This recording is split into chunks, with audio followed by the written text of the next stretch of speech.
Juan Carlos, de los 7 pecados capitales, ¿la codicia es el que más representa a la clase política o podría haber otro? Uf.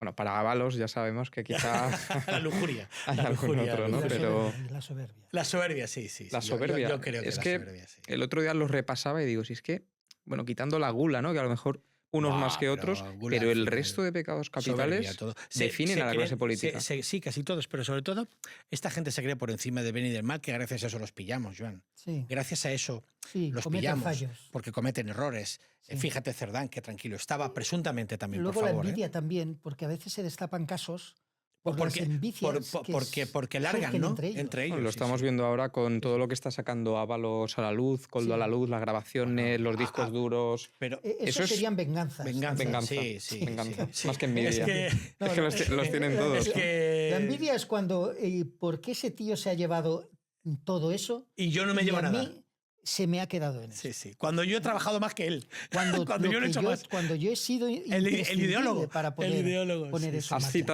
en marcha. Has citado una frase, Joan, yo voy a citar otra. Decía alguien hace poco, decía, la corrupción es mala siempre y cuando no cuentes conmigo para ella. ¿Te suena, no? Es buena, es buena. frase. Sí, no, es no, buena. yo tampoco la había oído, escuchado. no.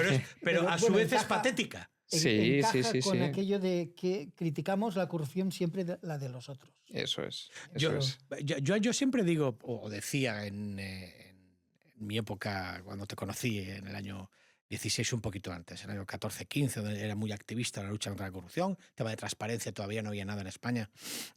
Yo decía que todo el mundo somos corruptos, pero no sabemos cuándo ni por cuánto. Es decir, esto de todo el mundo tiene un precio.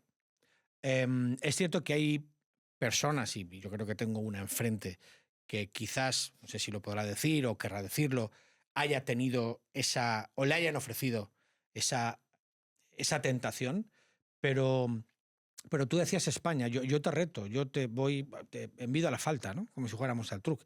Dime qué país no ha tenido corrupción del mundo, y dime qué época histórica, qué año no ha tenido corrupción, desde los romanos, los griegos, los fenicios, una constante en el ser humano, vinculada a la política sí, sí.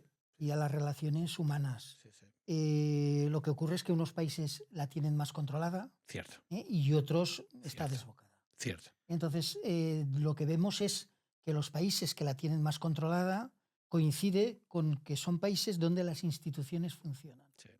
donde la ciudadanía tiene una educación cívica, donde el rechazo hacia la corrupción se manifiesta de una manera inmediata y con consecuencias.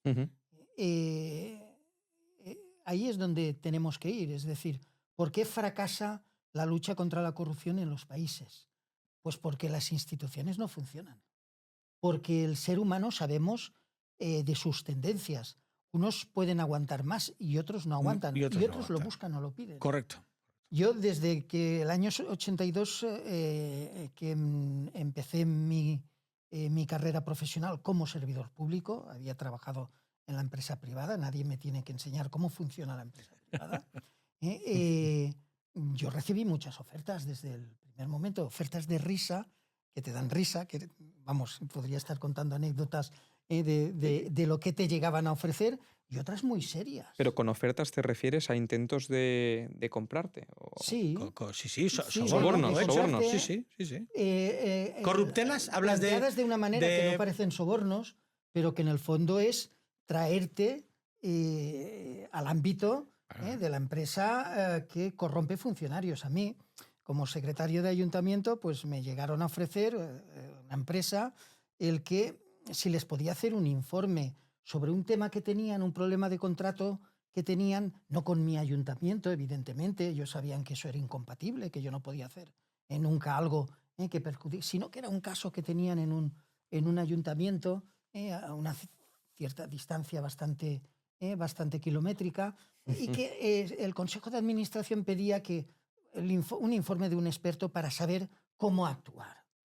Remunerado, claro. Hombre, remunerado bien, como que bien remunerado. En aquella época, año 82, cobraba 85.000 euros. Pesetas. Al mes. 80, al mes. Sí, al mes. Al mes. Y aquel informe que era una cosa de risa, te daban 120.000. Como los informes de Negreira, ¿no?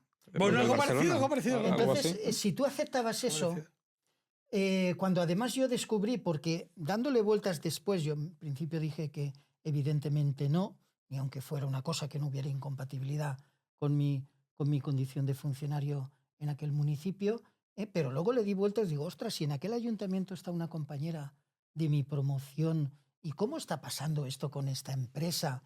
Por una cosa tan sencilla de revisión de precios de un contrato con aquel ayuntamiento y que el ayuntamiento no lo acepta y que no se sostenía. Lo que en el informe mío de haber aceptado hubiera sido muy sencillo. La revisión de precios aprobada por decreto ley y publicada en el BOE es ley y por lo tanto se tenía que aplicar y se tenía. En aquella época teníamos una inflación de entre el 14 y el 16%. Por lo tanto, los contratos públicos se revisaban cada 3 meses. La revisión de precios era una constante. Aquella empresa te dice, no, es que aquel ayuntamiento no nos quieren hacer la revisión de precios, tenemos un contrato allí de asfaltado de calles, de todo. Y a mí me sorprendió muchísimo. Dije que evidentemente el informe no lo iba a hacer, pero le doy vueltas, digo, si allí hay una compañera mía, digo, voy a llamarla.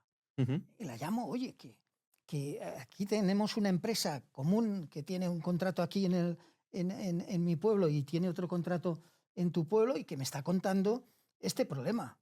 Y aquella compañera me dice, no, te están engañando, Joan. Aquí de esta empresa no hemos oído hablar. No, lo que querían era hacerte un informe falso y pagarte. Y de asfaltado de calles. Aquí lo estamos pidiendo a la Diputación que nos dé una subvención, pero aquí nos están asfaltando calles. Tremenda. Ni tenemos ningún... Es decir, era todo mentira. Sí. Si yo hubiera aceptado y hubiera terminado haciendo ese informe que tenía un alcance... Luego vendría otro, que solo y luego iba a la vendría empresa, otro. Yo ya estaba en las manos de ellos. Claro. Ya estaba en las manos de ellos porque había hecho un informe sobre hechos falsos, una falsedad, un documento mercantil, pero en definitiva una falsedad. Y yo ya caía en sus manos.